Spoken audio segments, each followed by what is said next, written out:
Hello every one, ഇന്ന് loaded ഫ്രൈസിൻ്റെ റെസിപ്പിയായിട്ട് വന്നിട്ടുള്ളത് വളരെ ടേസ്റ്റി ആയിട്ടുള്ള ആയിട്ടാണ്. അപ്പം നമുക്ക് വേഗം റെസിപ്പിയിലേക്ക് പോകാം. ചിക്കൻ എടുക്കുക. സാധാരണ പോലെ മുളക്, മഞ്ഞൾ, ഗരം മസാല, ചിക്കൻ മസാല, കുറച്ച് വിനെഗർ ചേർത്ത് മാരിനേറ്റ് ചെയ്യാൻ വെച്ച് ഫ്രൈ ചെയ്തെടുക്കുന്നുണ്ട്. പിന്നെ നമ്മളുടെ ഫ്രഞ്ച് ഫ്രൈസ് ഉണ്ടാക്കി എടുക്കുന്നുണ്ട്.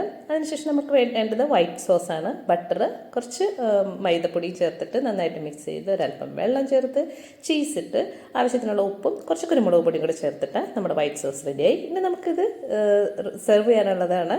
അപ്പോൾ അതിന് വേണ്ടിയിട്ട് സെറ്റ് ചെയ്യാനായിട്ട് ആദ്യം ഫ്രഞ്ച് ഫ്രൈസ്, കുറച്ച് നമ്മുടെ ടൊമാറ്റോ സോസ്, അതിനുശേഷം നമ്മൾ ഫ്രൈ ചെയ്തെടുത്ത ചിക്കൻ, വൈറ്റ് സോസ് ചേർക്കുന്നു. അതിൻ്റെ മുകളിലേക്ക് വീണ്ടും നമ്മളുടെ മയോണൈസ് ചേർത്ത് കൊടുക്കുന്നു. ഹോം മെയ്ഡ് മയോണൈസാണ്. മയോണൈസിൻ്റെ റെസിപ്പി ഞാൻ ഓൾറെഡി ഇട്ടിട്ടുണ്ട്. എല്ലാവരും ഒന്ന് ട്രൈ ചെയ്ത് നോക്കുക. അതിനുശേഷം നമ്മൾ 2 സ്ലൈസസ് ചീസും കൂടെ വെച്ച്